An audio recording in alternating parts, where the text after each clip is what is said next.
പഹൽഗാം ഭീകരാക്രമണത്തിന് പിന്നാലെ ഇന്ത്യ പാക് അതിർത്തി പ്രദേശങ്ങളിൽ ഏറ്റുമുട്ടലുകൾ തുടരുന്നതായാണ് റിപ്പോർട്ടുകൾ. ഇതിനിടെയാണ് ജമ്മു കാശ്മീരിലെ ബാരാമുള്ളയിൽ സൈന്യം 4 ഭീകരരെ വധിക്കുന്ന ദൃശ്യം എന്ന അവകാശവാദത്തോടെ ഒരു വീഡിയോ സമൂഹ മാധ്യമങ്ങളിൽ പ്രചരിക്കുന്നത്. പോയിന്റ് ബ്ലാങ്കിൽ ഒരു സൈനികൻ 4 പേരെ വെടിവെച്ചിടുന്ന ദൃശ്യമാണ് പ്രചരിക്കുന്നത്. എന്താണ് ഇതിനു പിന്നിലെ സത്യാവസ്ഥ? പ്രചാരണം തെറ്റിദ്ധരിപ്പിക്കുന്നതും വീഡിയോ വർഷങ്ങളോളം പഴയതാണ് എന്നും അന്വേഷണത്തിൽ കണ്ടെത്തി.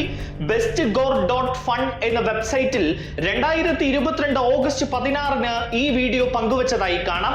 കശ്മീരി ഭീകരരെ വധിക്കുന്ന ഇന്ത്യൻ സൈനികൻ എന്ന അടിക്കുറിപ്പോടെയാണ് വീഡിയോ പങ്കുവച്ചിരിക്കുന്നത് എങ്കിലും ഇതിന് പഹൽഗാം ഭീകരാക്രമണവുമായി ബന്ധമില്ല. തുടർന്ന് നടത്തിയ വിശദമായ പരിശോധനയിൽ 2020 തന്നെ ഈ ദൃശ്യങ്ങൾ സമൂഹ മാധ്യമങ്ങളിൽ ലഭ്യമായിരുന്നു എന്ന് കണ്ടെത്തി. ഇന്ത്യൻ മിലിറ്ററി ഇമേജസ് എന്ന ഫേസ്ബുക്ക് പേജിൽ 2020 ഡിസംബർ 18 പങ്കുവച്ച വീഡിയോയിൽ ഈ ദൃശ്യങ്ങളും കാണാം. വീഡിയോയിൽ കോസ്റ്റോനിക്കോവ് എന്ന വാട്ടർമാർക്ക് നൽകിയിട്ടുണ്ട്. വീഡിയോയ്ക്കൊപ്പം നൽകിയിരിക്കുന്ന വിവരണത്തിൽ ഈ പേരിലുള്ള സമൂഹ മാധ്യമ അക്കൗണ്ടുകളുടെ ലിങ്കുകളും കാണാം. പ്രസ്തുത പേജിൽ ഇത്തരം നിരവധി വീഡിയോകൾ പങ്കുവച്ചതായും കണ്ടെത്തിയെങ്കിലും പ്രചരിക്കുന്ന വീഡിയോ ആദ്യം പങ്കുവച്ചത് ആരെന്നോ യഥാർത്ഥ സംഭവമാണോ എന്നതടക്കം വീഡിയോയുടെ വിവരങ്ങൾ ലഭ്യമായില്ല.